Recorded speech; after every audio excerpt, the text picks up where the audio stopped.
Welcome to the shooting show. This week we're across the globe in New Zealand on a freezer filling hunt looking for red and fallow deer. Plus we bring you all the latest news from the shooting world.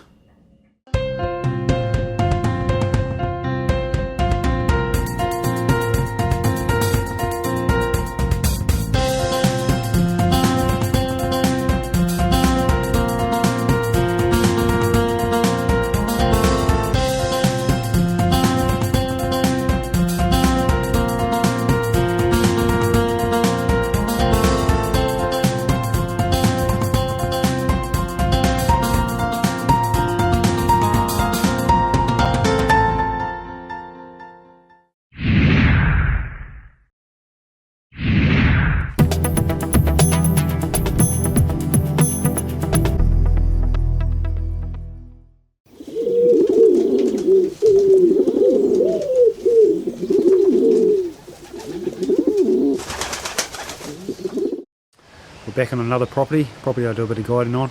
It's a large sheep and beef station here in the lower North Island, and we've got reds and fallow deer here and a few wild pigs. So our goal and aim now is to get out and shoot a couple of meat animals for the freezer, and also maybe try and catch up with some pigs that have been digging up some ground. They don't really come out till after dark, so we might spend the evening looking for deer, and then this evening we might get the lamp out and see if we can't go find a few of these pigs and scare them off before they destroy the paddocks. So yeah, she's all good. We're back into it again, and hopefully over the next couple of days, or kind of today and tomorrow, we'll catch some decent footage and make a neat little vid for you. So stay tuned and we'll go get into it. We head out with Ben and client Rob to the chosen location. Fauna is certainly abundant in the area, but with a huge acreage to cover, success is no sure thing.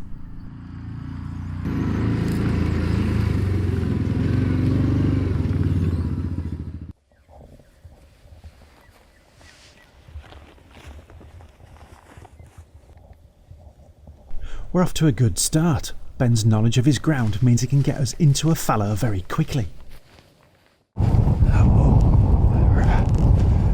Just closing the gap on a couple of fallow deer.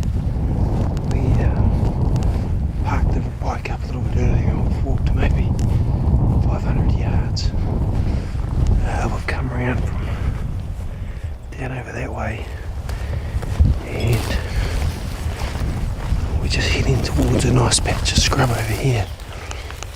About there. There's a nice fallow spiker. So it'd be a perfect candidate for some meat.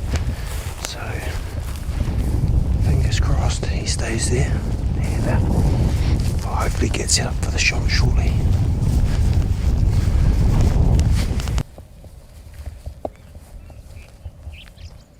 When we reach the next vantage point, there's a surprise in store. Oh well, we've snuck into 270 from our fallow, and I've just spied a red stag on the skyline. He's just fed his way up out of the thicker bush behind the gully here. He's standing on the skyline surveying everything, and we're kind of pinned at the moment. So we're hoping that he kind of moves off that ridge, and then we can probably knock another 100 yards, 120 yards off this fallow. And it looks like a nice little spiker. Be great eating. So we'll see what happens. Fingers crossed. We'll have some meat in the freezer shortly. We're being watched and the approach is slow. Daylight starts to fade and the pressure is on.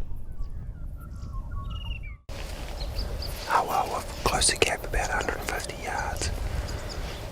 Just seen that red stag, he's still there. And then he walked off and he come back. So that was pretty cool. But I've just spotted another young red stag come down through the bush here. I saw another fallow buck. But we can't find our spiker, so fingers crossed he pops back out soon. We're running out of light pretty quick. Looks a lot brighter on the camera than it is, but we better get looking, see if we can't find this fella.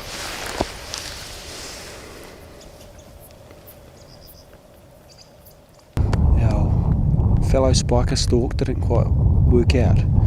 We snuck in pretty close and come around this hill here, and our fallow was actually below us down here. We didn't even see him. We were too busy watching a young red stag who kind of locked onto us at 48 yards, and eventually he spooked and ran, and so did the fallow, unbeknown to us, and we just seen him running off. So we missed out there, unfortunately, but Always tomorrow.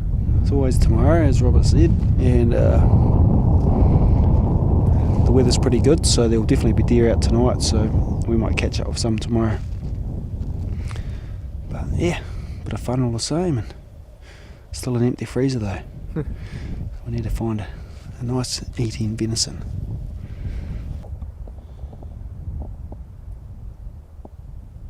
With day 1 resulting in a blank, we're out at first light to make the most of day 2. Determined not to let the deer get the better of us again, we quickly stalk into a parcel of reds, but it's going to be tougher than we thought.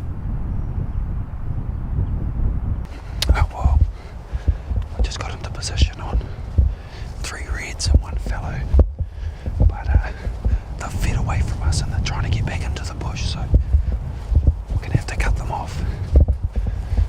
They're about 280 yards. Try and cut that distance and see if we can't get one. Rob has to belly crawl the last few yards. We stayed just behind him to film the shot. Right in the chest.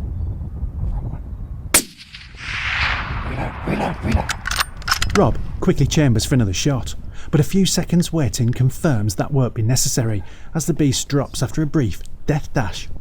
And Ben manages to catch the attention of the remaining reds for one more chance at a shot. They got it. Good shot, mate.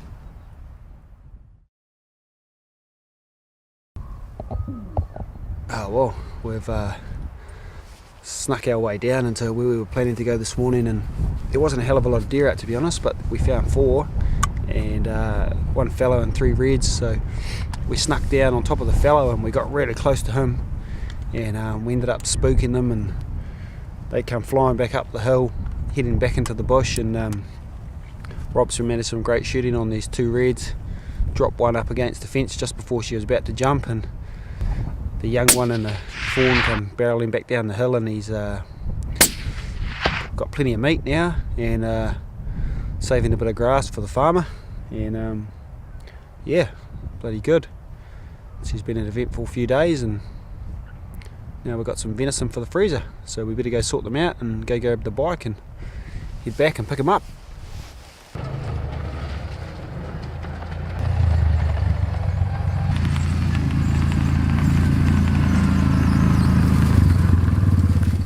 Retrieving the 2 carcasses brings an end to the hunt. Everything is destined for the larder and the wider food chain. It's sustainable hunting in action, and we hope to be back out with Ben very soon.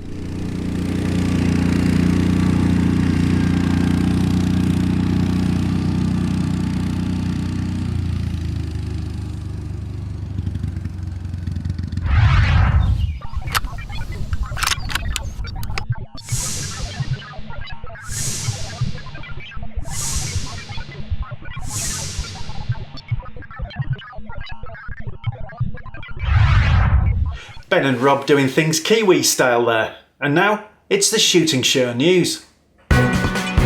This is the Shooting Show News. Don't forget to vote for shooting in the general election this Thursday. BASC has asked all shooters to use its interactive lobbying website to find out where their local candidates stand on shooting. Just log on, enter your postcode and email address, and you'll find out whether candidates in your constituency are pro or anti-shooting, or if their views are unknown. You can use the site to contact your local MP too and ask for their views. Send any response you get to politics@basc.org.uk. Paul Simpson is the winner of the Clay Shooting Classic. He set the standard on the very first day of the 4-day shoot at Southdown with 143. Multiple Classic winner Mark Windsor came closest to him, eventually finishing 2 targets off the pace. Richard King won the Classic Sport Trap. Don't miss the full report in the next issue of Clay Shooting magazine. Key representatives from the shooting industry met today to discuss changes to the Olympic programme. Double trap is one of the 3 shooting disciplines set to be axed from the Olympics from now on, but widespread outrage at these plans led to the ISSF calling a summit attended by the shooting industry's greater good. There will then be an emergency ISSF meeting to discuss the changes later this month. An ISSF spokesperson said many shooting businesses and individuals have a vested interest in maintaining the status quo, but that is not in the best long-term interests of the sport. And finally, Ely Hawk and Basque have renewed their partnership, which sees Ely cartridges used on Basque's clay shooting lines at events across the country. The new deal will also see newcomers to the sport get a Basque Ely Hawk first shot badge as a memento. Basque's Peter Marshall said the future of our sport depends on bringing people into shooting, and through our partnership with Ely Hawk we will help to ensure that its future is protected for years to come. That was the Shooting Show News. Well, that's it for this week. Thanks for watching. Please like us on Facebook and follow us on Twitter. And if you're not a member of Basque, it's time to join now. Basque, looking after your sport, looking after you. This has been The Shooting Show.